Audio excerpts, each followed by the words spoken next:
What's up, YouTube? On this episode of Dr. T's Cookbook of Awesomeness, we are making Bo Vien, which are Vietnamese beef meatballs. You may have seen these meatballs and tried them out in a big bowl of pho, but they're also great in a bowl of broth on their own or as an appetizer. So sit back while we cook something awesome.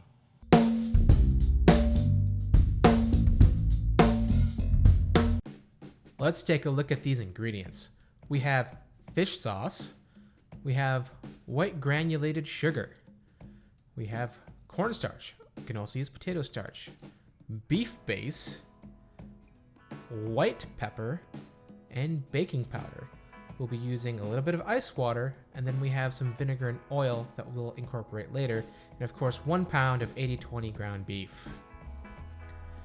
Now we're simply going to combine all of the ingredients except for the vinegar and the oil into a mixing bowl, and we're just going to whisk it together until it's a homogeneous consistency.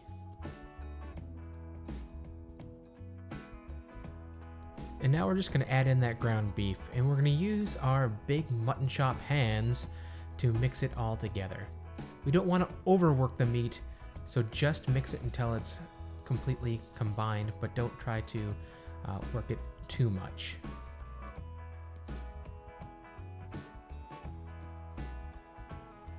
Now the key to getting the right consistency and texture of the meatballs is keeping the meat cold and chilled. So at this point, before we continue to process the meat into its final form, we're going to chill it in the freezer for a while so it gets kind of semi-frozen. And now we're going to break out our food processor to further process these meatballs into its final texture. As you can see, I chilled the blade in the freezer for about 20 minutes along with that meat. This makes it a little bit easier to process. This is an intensive process on your food processor, so don't be surprised if it gets bogged down. You want to be careful to work into smaller batches to make sure you don't kill your processor. Now that I've figured out how to plug the stupid thing in, we're going to pulse the meat probably 5 to 10 times before we turn it on in the continuous processing button here. Once it becomes a smooth mixture, then we can take it out and put in our next batch. And once you've finished processing your final batch, we're going to add all the past batches back in to the food processor, and we're going to add the vegetable oil. And now we really just want to get that vegetable oil mixed in with all the meat, but this does turn out to be a difficult process. As you can see here, the food processor is struggling a bit. So just do the best that you can. You're gonna have to get in there with the spatula, move things around, scrape it off the sides. Just do your best to try to get it fully incorporated.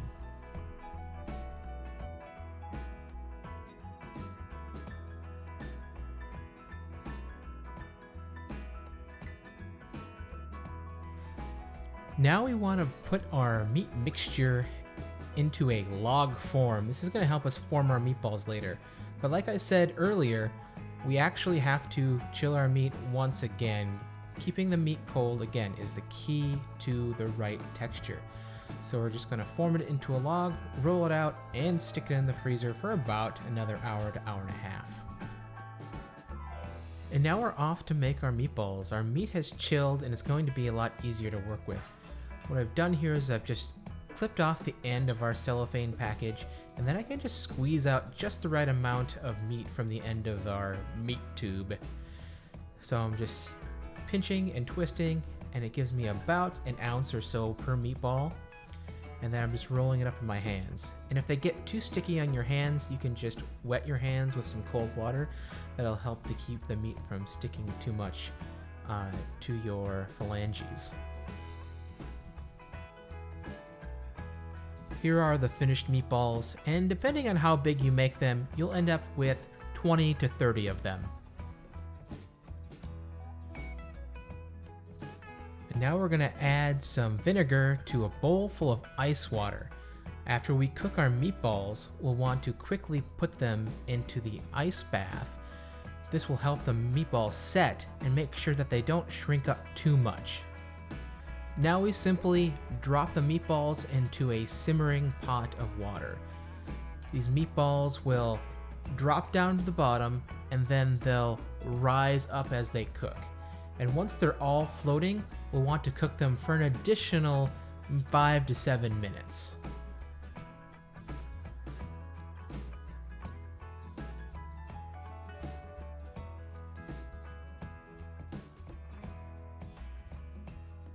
Okay, we've had total cook time here of 7 to maybe 10 minutes. We're going to remove these meatballs and immediately put them into the ice bath. We're going to leave them in the ice bath here for about a minute or so, and then we'll drain them off in the colander. And we have successfully made Bo Vien Vietnamese beef meatballs. You can see that they're super juicy inside. And the texture is smooth, and you can see I can tug on it. Yeah, you can tug on it and you get that springiness. And that's the hallmark of these meatballs, is having that springiness. And that's because we kept chilling the meat over and over again. And we're not done with this recipe just yet. I'm making pho with my friend Kelly Cook. So catch us next time on Dr. T's Cookbook of Awesomeness.